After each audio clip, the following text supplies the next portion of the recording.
Hello. ഈയിടെയായിട്ട് നമ്മളെല്ലാവരും ഭീതിയിലാഴ്ത്തിക്കൊണ്ടിരിക്കുന്ന ഒരു ടേമിനെ പറ്റിയാണ് സംസാരിക്കുന്നത്. HMPV, അതായത് ഹ്യൂമൻ മെറ്റാ ന്യൂമോ വൈറസിനെ പറ്റിയാണ് സംസാരിക്കുന്നത് കേട്ടോ. ശരിക്കും പറഞ്ഞാൽ ചൈനയിൽ വ്യാപകമായി റിപ്പോർട്ട് ചെയ്യുന്ന കേസുകളാണ് ഇപ്പോൾ നമ്മൾ ന്യൂസ് ആയാലും സോഷ്യൽ മീഡിയ തുറന്നാലും ഒക്കെ കാണുന്നത്. പക്ഷേ പേടിക്കേണ്ട ഒരു കാര്യമില്ല എന്നാണ് പഠനങ്ങൾ പറയുന്നത്. കാരണം കോവിഡ് പോലെ പെട്ടെന്ന് പൊട്ടിപ്പുറപ്പെട്ട ഒരു വൈറസ് അല്ല ഇത്. ശരിക്കും പറഞ്ഞാൽ ഇത് എല്ലാ സ്ഥലത്തും കാണുന്നതാണ്.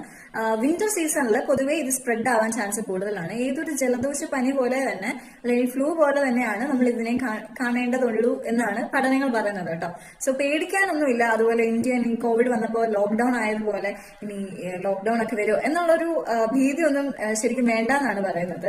ഇത് വന്നു കഴിഞ്ഞാല് നമുക്ക് പൊതുവെ കുട്ടികളിലും അതുപോലെ പ്രായമുള്ളവരിലും ഇമ്മ്യൂണിറ്റി പവർ കുറഞ്ഞവരിലുമാണ് ഈ പൊതുവെ സിംറ്റംസ് കാണിക്കുന്നത്. ഇതിന്റെ സിംറ്റംസ് എന്താണെന്ന് ചോദിച്ചു കഴിഞ്ഞാൽ ജലദോഷം, അതുപോലെ തൊണ്ടയിൽ നല്ല ഇറിറ്റേഷനും വേദനയൊക്കെ ഉണ്ടാവാൻ ചാൻസ് ഉണ്ട്, ചുമ ഉണ്ടാവാൻ ചാൻസ് ഉണ്ട്, അതുപോലെ ശ്വാസമുട്ട്, ശ്വാസതടസ്സമൊക്കെ ഉണ്ടാവാനുള്ള ചാൻസ് ഉണ്ട്. ജലദോഷം പോലെ അല്ലെങ്കിൽ ഫ്ലൂ പോലെയൊക്കെ നമ്മൾ കണക്കാക്കേണ്ടതേ ഉള്ളൂ. ട്രീറ്റ് ചെയ്ത് മാറ്റാനാണ് പറയുന്നത്. സോ പേടിക്കേണ്ട ആവശ്യമൊന്നുമില്ല. സോ എപ്പോഴും പറയുന്നത് പോലെ prevention is better than cure. അതുകൊണ്ട് വന്നതിന് ശേഷം ചികിത്സിച്ച് മാറ്റാം എന്ന ചിന്താഗതിനെ കാട്ടി വരുന്നതിന് മുന്നേ അതിന് വേണ്ടിയിട്ടുള്ള പ്രിവെന്റീവ് മെഷേഴ്സ് എടുക്കുന്നതായിരിക്കും നല്ലത്. So stay happy and positive. By.